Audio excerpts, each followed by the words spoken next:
kita mulai ya.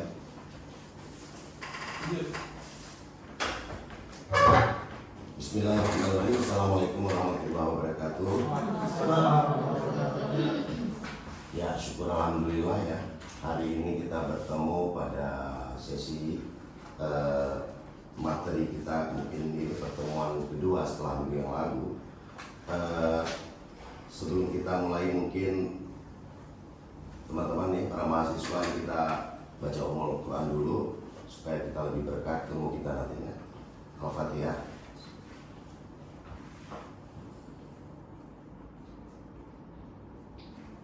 Alhamdulillah ya.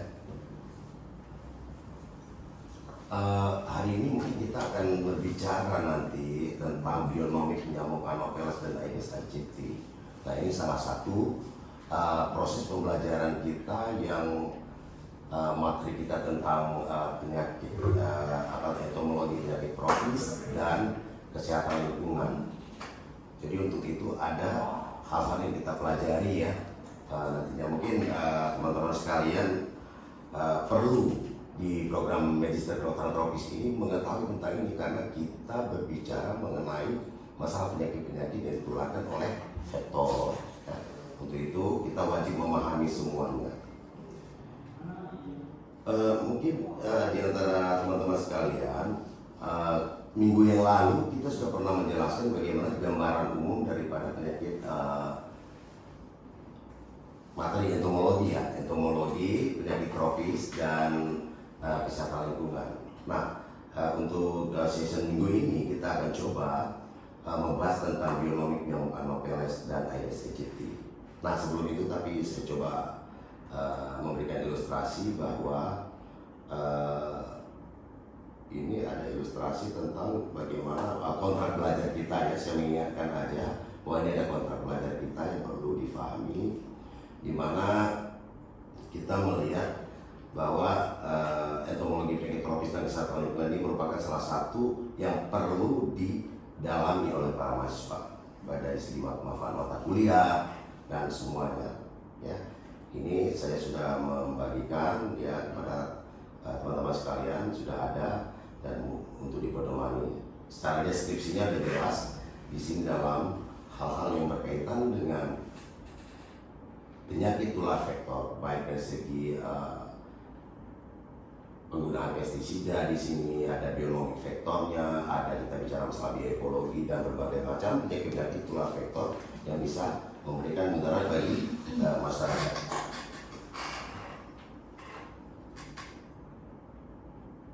Jadi tujuan pembelajaran bionomik ini sebenarnya adalah untuk mengetahui ya, kita untuk mengetahui bagaimana sih sebenarnya kehidupan daripada vektor atau suspek vektor daripada nyamuk, terutama mungkin ya nanti nyamuk Aedes aegypti yang kita bicarakan dalam hal ini. Nah, untuk itu teman-teman perlu memahami bagaimana cara penularan vektor tersebut kepada manusia, bagaimana dia melakukan transmisinya. Nah, itu perlu sehingga kita tidak bingung dalam menentukan nanti distribusi penyakit disebabkan oleh apa, siapa vektornya. Nah, itu perlu kita mengenali sedini mungkin siapa dia itu, vektornya, nyamuknya. Apakah Aedes aegypti, Aedes albopictus, ada nyamuk lain. Nah, di sini dijelaskan dalam ilustrasi di depan itu kita melihat daripada injected atau gigitan nyamuk kepada manusia. Ya, manusia itu sakit, ya setelah sakit dia akan ada virus dalam darahnya atau viremiannya. Kemudian masa inkubasi, period of inkubasinya juga diperhitungkan. Biasanya itu 8-10 hari, itu masa infektif ya pada nyamuk sendiri gitu. Nah, ini perlu diketahui. Itu apa kita mengetahui masa inkubasi yang terjadi pada manusia atau pada nyamuk. Nah, itu perlu untuk memperkirakan kapan dia terjadinya infeksi ya. Jadi itu perlu difahami oleh teman-teman sekalian. Kemudian kita harus mengetahui bagaimana bentuk tubuh atau ciri tubuh dan bagaimana fase kehidupan dia ya sebenarnya. Nah, jadi antara nyamuk dewasa Aedes aegypti dan nyamuk dewasa yang non Aedes aegypti, apakah nyamuk Anopheles dan sebagainya itu berbeda. Nah, mungkin di sini dijelaskan bagaimana bentuk tubuhnya atau spotnya ada bintik-bintik, misalnya pada badan dan kakinya. Itulah yang membedakan daripada secara morfologinya pada nyamuk yang lain. Begitu dia bentuk telurnya, apakah dia oval, kemudian ada pakai pelampung ya, atau dia satu-satu diletakkan dalam air, itu berbeda. Begitu juga dengan jentiknya. Nah, jentik juga berbentuk bagaimana dia posisi di dalam air, apakah dia membentuk sudut atau tegak lurus di permukaan dan sebagainya. Itu merupakan salah satu ciri khas yang ada pada kehidupan nyamuk. Ya. Ini mungkin dalam ilustrasi ini kita bisa melihat ya kepala, karena nyamuk yang paling penting yang dibicarakan tentang nyamuk, semua nyamuk itu kepala, dada atau toraks, kemudian perut dan ekor ya. Kalau perut itu daerah abdomen sternitnya itu yang dibicarakan, berruas-ruas ya. Yang berruas-ruas itu yaitu sternit 1, 2, 3, 4, nah sebagainya. Kemudian di ujung ekornya, kemudian kalau di kepala kita bisa melihat antara Albopictus dengan Aedes aegypti.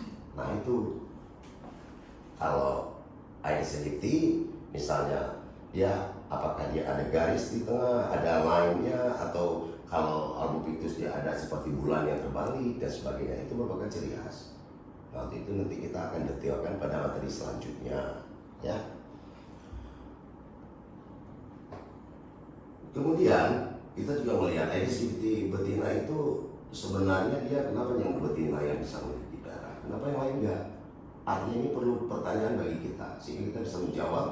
Begitu kita tahu, oh ternyata betina itu dia ada hamil ya, atau dia pregnant. Nah dia bisa membutuhkan darah untuk mematangkan sel telur dia ya, jadi begitu.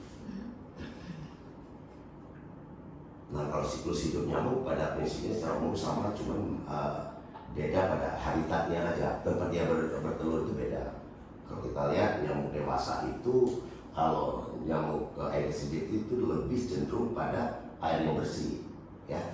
Jadi kalau nyamuk lain mungkin air yang brackish water atau air yang keruh juga boleh, seperti Anopheles misalnya ya, yang langsung kontak dengan tanah. Sedangkan Aedes dia lebih cenderung pada daerah yang bersih. Kemudian dalam memantau nyamuk Aedes dewasa dan pradewasa ini kita bisa melihat eksistensi dia. Nyamuk dari telur sampai menjadi pupa. Setelah pupa itu di dalam air disebut masa. Begitu dia mau dari pupa, itu antara air dan alam di atasnya itu disebut dengan terestrial namanya, itu antara air dan itu. Baru begitu dia sudah bisa keluar sayapnya, dia akan parkir ataupun berdiri di atas permukaan air ya. Memang begitu dia. Ya, setelah itu baru dia terbang ya. Nah, itu. Kemudian telur ini kalau Aedes kan kita melihat itu satu-satu diletakkan, tapi kalau telur yang lain mungkin berkelompok dan sebagainya. Ini suatu tanda bagi kita mengindikasikan bahwa ini Aedes. Namun demikian perlu ada klarifikasinya lagi dengan menangkap jentiknya.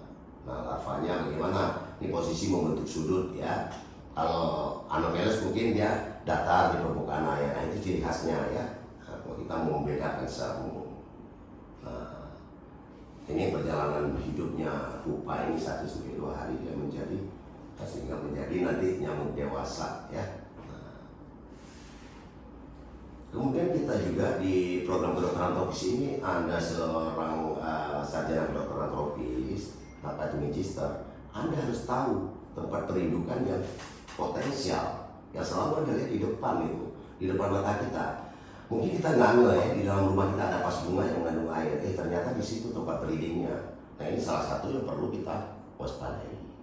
Ya, jadi dengue high fever vector selalu dia pada tempat-tempat yang kadang-kadang tidak diperhitungkan oleh manusia, lubang kayu, ya, potongan bambu dan sebagainya.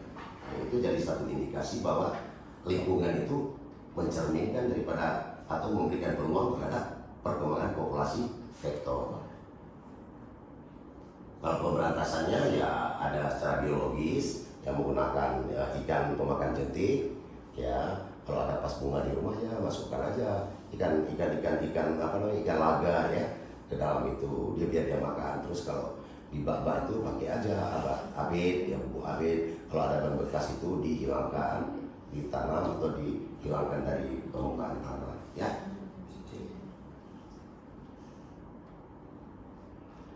Kemudian kita melihat general larva Aedes itu, kalau kita bilang general larva Aedes itu kan ada dia spesifikasinya. Kalau Aedes itu punya sifon itu mungkin pada bagian ekor Anda nanti akan tahu, saya akan menjelaskan di next pertemuan nanti. Saya akan menjelaskan bahwa sifon itu sangat membedakan antara satu spesies dengan spesies yang lain ya. Kemudian ventral tooth-nya ya, bulu ventralnya. Kemudian ada pektin itu runcing dia seperti apa namanya, kayak belati ya, nanti kita lihat pada ekor jentik ya, bukan ekor nyamuk ya, ekor jentik ya. Jadi pada abdomen itu ada segmen yang memisahkan antara, karena kan berluas-luas itu kalau nyamuk ya, yang disebut dengan insek itu berluas itu, mau apa aja gitu. Jadi ada luasnya 8 ya. Nah, kemudian kalau lihat antena itu kita juga bisa membedakan dari segi antena secara morfologinya. Kemudian ada kom atau sisir ya, bulu sisir pada satu baris itu di bagian paling ujung daripada bagian lateral, di bagian ekornya ya, di bagian paling terakhir.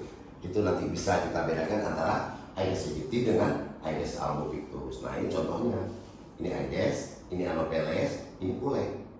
Nah ini bulu inilah yang membedakan ya. Nah, bulu yang ini membedakan nanti. Nah ini sifonnya ya, sifon ya. Kalau nanti di Anopheles beda dengan Aedes. Aedes dia ada pektinnya, ada sisirnya lagi nanti ya. Jadi bisa dilihat nanti bagaimana sebenarnya Anopheles, Aedes dan Puleknya ya. Nah ini juga kunci ya, kunci spesies dari larva. Kalau kita mengidentifikasi dari larva, apalagi Anda nanti akan mengambil penelitian tentang DBD dari segi vektornya, kita harus tahu. Karena untuk menggunakan yang dewasa itu agak susah ya, agak susah. Boleh bisa, tetapi agak susah. Tapi kalau menangkap dari jentik, kita buat trap itu bisa nanti. Nah, jadi identifikasi dulu sebelum Anda memelihara sampai menjadi nyamuk dewasa. Kemudian untuk albopictus beda memang, bedanya tidak jauh, bedanya sedikit, tapi itu menentukan spesies yang dominan membawa penyakit demam berdarah itu apa? Aegypti atau albopictus? Aegypti. Albopictus bisa, cuma jarang ya. Kalau di Brazil itu albopictus malah lebih dominan yang di luar ya. Kalau untuk Cimui albopictus ya, albopictus dia outdoor dia. Nah itu yang membedakannya. Sebenarnya mereka bisa membawa semua, malah filaria juga bisa dia bawa. Nah itu. Nah ini kira-kira gambaran secara umumnya. Nah kalau kita melihat daripada habitat atau tempat perlindungan itu di sekeliling kita cukup banyak itu. Ya banyak sekali. Kadang-kadang kita tidak sadar bahwa itu adalah tempat.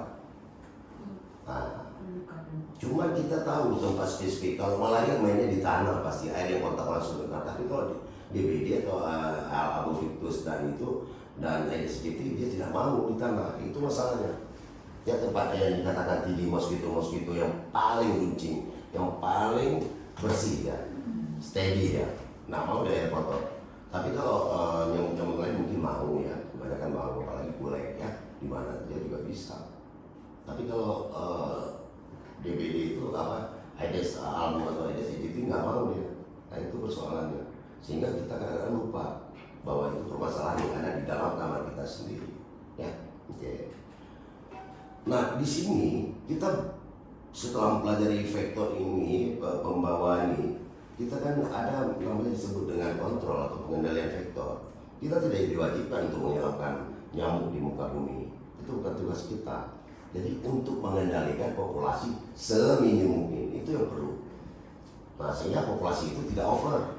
Kalau populasinya sedikit, kemungkinan distribusinya juga tidak terlampau banyak penyakit, terutama DBD, apalagi pada daerah endemis. Makanya disuruh kontrol sama kita supaya tingkat pertumbuhan Anopheles itu berdasarkan tingkat perkembangan jentik. Kalau jentiknya ditekan habis, ya berarti populasi yang dewasa itu kurang. Artinya dengan kurang itu kurang risk faktornya kurang, sehingga tidak bisa mendistribusikan kepada masyarakat. Nah, itu dia. Nah, kalau untuk seperti di sini kan, ini contoh. Kalau untuk ini kita gabung ya, malaria juga begitu.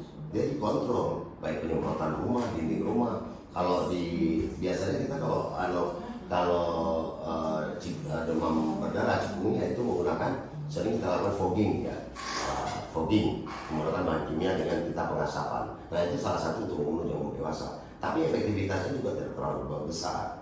Yang paling bagus adalah to prevent mosquito bite, mencegah gigitan mosquito di pada pagi hari atau di malam hari untuk malaria. Nah, itu bagaimana anak-anak? Kan nggak mungkin. Nah, makanya gunakan repellent ataupun untuk penolak nyamuk, whatever lah mereknya. Yang penting kita pakai untuk anak-anak ya, lihatlah dosis yang sesuai supaya jangan terjadi juga nggak bagus untuk kulit kalau sering digunakan. Atau yang paling bagus di rumah bersih. Kalau banyak baju bergantungan ya ini peluangnya untuk tempat beristirahat atau resting. Nah, itu juga jadi masalah bagi kita. Nah, ini salah satu, ini pasca tsunami nih.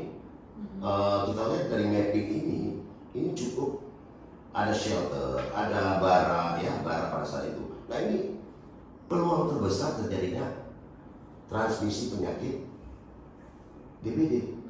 Nah, apalagi kehidupan mereka itu tidak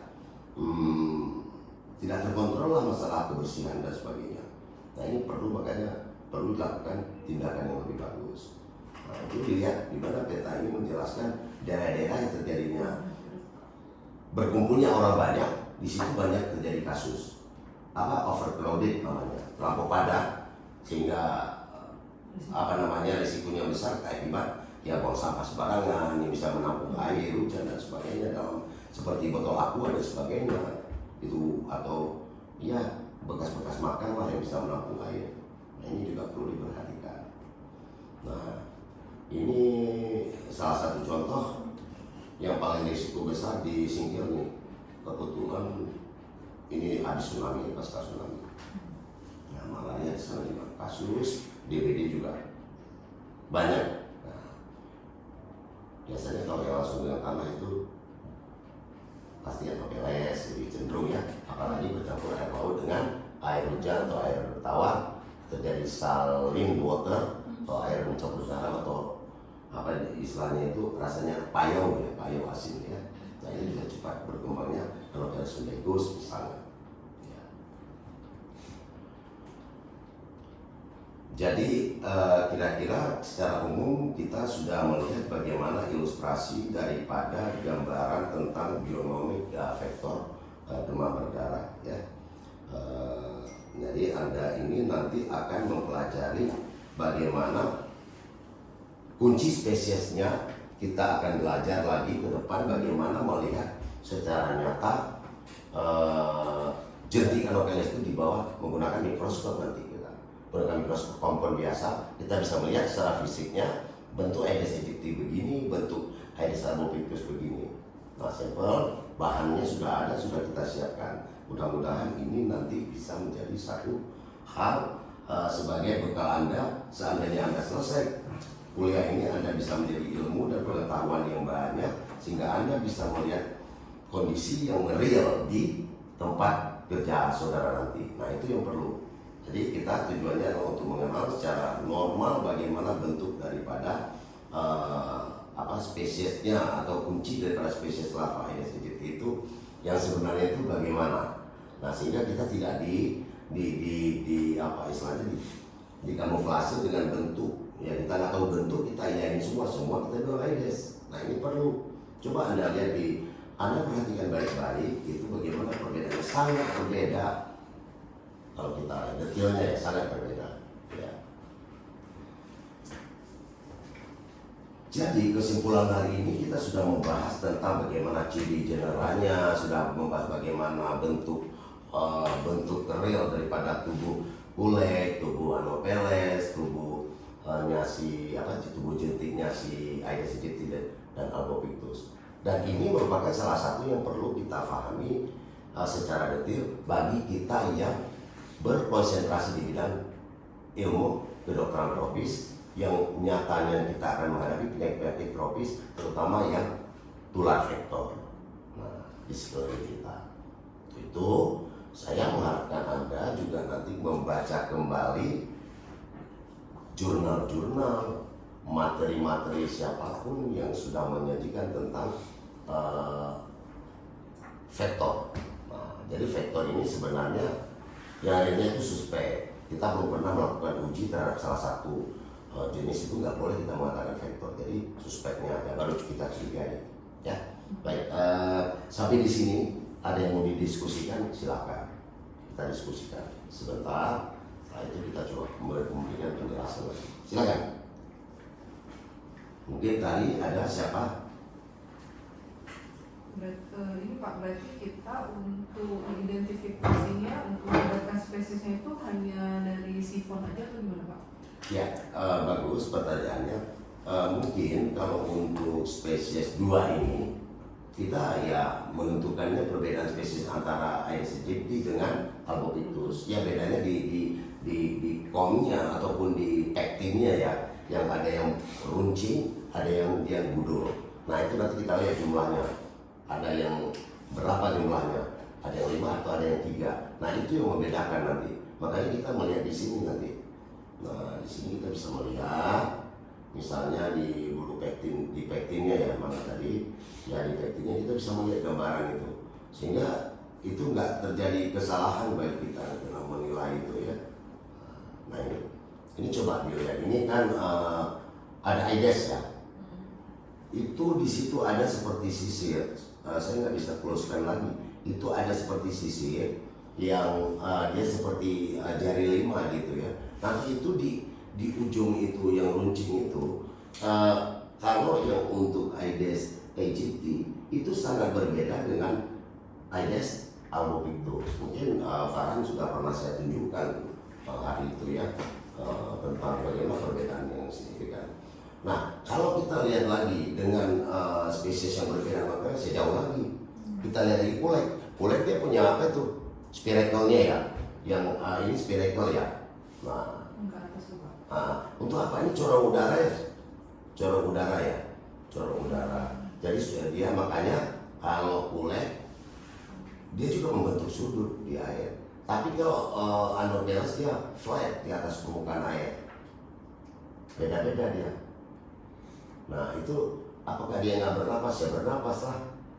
Nah makanya itu yang membedakannya nanti bisa dilihat. Kemudian kalau kita lihat bulu ventrolateral tidak tebal. Bulu ventro itu pada bagian lateralis itu ya tidak tebal. Ya kalau itu Aedes. Itu yang membedakan nanti. Panjang sifon juga tidak melebihi 4 kali dari lebarnya. Misalnya lebar sifon ya, sifonnya lebarnya berapa? Tidak lebih dari 4 kali. Nah nanti akan saya jelaskan pada pertemuan selanjutnya dalam menganalisis secara langsung di bawah mikroskop. Ya, kemudian sperm scale-nya, jarak ini pada satu baris ini berbeda. Sperm ini kan sisir ya. Skalanya nanti kan interval antara kom 1 bulu kom itu dengan bulu 2 itu berbeda. Ya kita lihat dengan 2 spesies yang berbeda juga nantinya. Ya, kalau ada bendanya gampang kita lihat. Kira-kira demikian. Bagaimana tadi bisa memahami maksud? Berarti termasuk posisi jentiknya juga Pak ya? Oh ya, kalau itu namanya posisi jentik pada saat istirahat. Pada saat istirahat, dia biasanya kan membentuk sudut ya, agak sedikit menukik ya. Tapi kalau Malaya atau Anopheles dia flat. Dan paling liar dia, begitu diganggu langsung masuk ke dalam air. Menyelamatkannya kedalaman air 1 meter itu masih bisa hidup ya, masih bisa. Jadi gitu. Oke baik, di mana ada yang lain mungkin bertanya silakan. izin Pak. Ya, Farhan silakan. Jadi Farhan pernah membaca sekilas bahwa baru-baru ini ada penelitian yang menemukan bahwa bintik Aedes ditemukan di perindukan Anopheles juga Pak. Itu kenapa ya Pak? Apakah pengaruh lingkungan atau bagaimana Pak? Baik sekali itu case ya. Sebenarnya ngapain Aedes di tempat itu ya? Sedangkan habitatnya itu sebenarnya nggak di situ. Ada satu hal yang perlu kalian dengar bahwa nyamuk itu daya adaptasinya sangat tinggi. Di Bolivia itu ditemukan jentik Anopheles pada ketinggian 8.800 meter di atas permukaan laut. Sebenarnya dia nggak bisa hidup, cuma dia hidup, tapi tidak banyak populasinya, sedikit sekali yang survive. Nah, jadi gitu. Kalau untuk yang kasus Farhan katakan tadi, itu tidak ada tempat, mungkin pada saat dia mau bertelur, dia harus melahirkan telur, kemudian wadah ataupun tempat yang wet area basah itu tidak ada. Dia di mana saja jadinya. Tapi kalau untuk hidup dia di air tanah itu kemungkinan populasinya akan low ya, nggak mungkin seindah di dalam tempat yang bersih. Karena dia unsur-unsur air, kimia air juga mempengaruhi kehidupan daripada larva. Nah, tergantung spesies. Kalau malaria kita taruh di tempat yang bersih belum tentu juga hidup bagus. Nah, jadi sebenarnya alam sudah punya masing-masing ya, alamnya itu masing-masing. Jadi itu perlu mungkin dikaji penelitian lagi nanti. Kalau ditemukannya paling tidak banyak, tapi kalau ditemukannya banyak atau seimbang, nah ini ada apa? Nah itu perlu dikaji dan perlu diteliti nanti jadinya. Nah jadi kesimpulan daripada kita hari ini ya adalah bahwa dalam perkembangan penyakit yang selama ini Anda melihat banyak kasus DBD di kota-kota besar. Nah, berhubungan dengan perilaku masyarakat dan sebagainya, kepedulian masyarakat terhadap lingkungan tidak ada, sehingga kita wajib mengetahui bionomik nyamuk Anopheles dan Aedes aegypti. Nah, kalau memang daerah perkotaan oke lah kita bilang Aedes, tapi untuk daerah perkotaan atau daerah-daerah perbatasan itu biasanya Aedes ada, Anopheles juga banyak. Nah ini itu permasalahan utama, sehingga kita wajib mengenali bionomik secara umum tentang nyamuk Anopheles dan tahu bagaimana cara penularan dia, dan kita tahu bagaimana mengidentifikasi spesies itu berdasarkan body dia atau badan dia atau morfologinya secara jelas, sehingga kita tidak selalu meraba-raba bahwa wah ini banyak nyamuknya, ini pasti ini. Enggak, sebenarnya kita ini selalu tidak memprioritaskan masalah vektor. Saya lihat kenapa di kota-kota itu selalu kasus tinggi, karena mereka tidak melakukan survei vektor yang benar, sehingga tidak memberikan informasi ke vektorannya kepada apa namanya yang bertanggung jawab, sehingga tidak dilakukan intervensi apapun, baik itu apa namanya disebut dengan abletisasi, baik itu misalnya menggunakan larvasida dan sebagainya, dan ini tidak dilakukan secara benar, sehingga yang ditembak ke sana yang ada di sana. Kita harus tahu sebenarnya di mana lokasi-lokasi terjadinya tempat perindukan, apakah malaria atau demam berdarah, sehingga kita tembaknya benar gitu. Makanya dilakukan mapping, penyelidikan epidemiologi wajib. Nah, orang vektor itu harus melakukan survei vektor, tetapi itu di mapping daerah-daerah mana yang daerah endemis. Nah, daerah endemis A, B, C, D. Nah, dilakukanlah penyelidikan epidemiologi, baik dari segi masyarakatnya juga, perilaku, kemudian masalah vektornya juga. Kalau data vektor sudah ada, kita sudah bisa memprediksi kapan terjadi peningkatan populasi. Nah, sebelum itu terjadi, kita lakukan cut off melalui larvasiding, kasih bubuk AB, dipakai semua. Dan gotong royong lah biasanya, kalau di Indonesia kan gotong royong biasanya, gotong royong membersihkan lingkungan. Dan itu menjadi tanggung jawab masyarakat, bukan pemerintah saja. Ya, oke. Nah, setelah kita pelajari ini, kita perlu akhirnya kita mengambil suatu kesimpulan. Setelah kita mengenal bagaimana bentuk tubuh, bagaimana posisi, misalnya kalau yang dewasa hingga kalau malaria Anda mungkin melihat posisinya itu mengutuk sudut, kalau INS biasa saja datar, kalau jentiknya begini, dan selain itu juga banyak tanda-tanda bagaimana yang membedakan antara spesies-spesies itu. Untuk itu kita membutuhkan sensitivitas daripada petugas, terutama Anda sebagai katakanlah Anda ini sudah bekerja ini kan selalu berurusan dengan penyakit. Contoh kayak tadi seorang kepala puskesmas misalnya, dia harus tahu kalau ada outbreak apa yang terjadi ini. Nah, jadi itu perlu, termasuk kayak filaria ya yang terjadi di daerah Kecamatan Lagun itu, kecamatan apa namanya? Setia Bakti itu pada harus tahu benar itu. Sehingga kita mengambil langkah kebijakan kapus harus lebih bagus dalam menentukan kebijakan berdasarkan baseline data yang kuat ya. Baik. Untuk itu mungkin pada hari ini kita sudah merangkum beberapa hal yang penting sekali adalah siklusnya bagaimana, siklus edesikipti hidup bagaimana, yang virus bagaimana, dan ciri-ciri tubuhnya secara fisiknya gimana, sehingga kita menjadi suatu bahan bagi Anda sendiri nanti untuk dalam mengembangkan profesi Anda atau tugas Anda yang berkaitan dengan tropical medicine ya, sesuai dengan sarjana yang akan Anda sandang. Untuk itu mungkin Bapak akan kasih satu tugas untuk kalian nanti. Yang paling bagus tugasnya kita kan membaca satu jurnal atau melihat bagaimana orang membuat penelitian, karena tujuan kita di akhir adalah membuat sebuah jurnal, membuat sebuah tesis. Jadi kita harus banyak membaca jurnal-jurnal yang berhubungan dengan penyakit tular vektor tadi. Apakah nanti saya berikan tugas, mungkin dibuat grupnya aja, nanti kita atur bagaimana grupnya dibagi dalam beberapa grup atau mandiri sendiri-sendiri juga nanti kita putuskan, yaitu berupa ini kalau bukan tes tertulis tapi review artikel.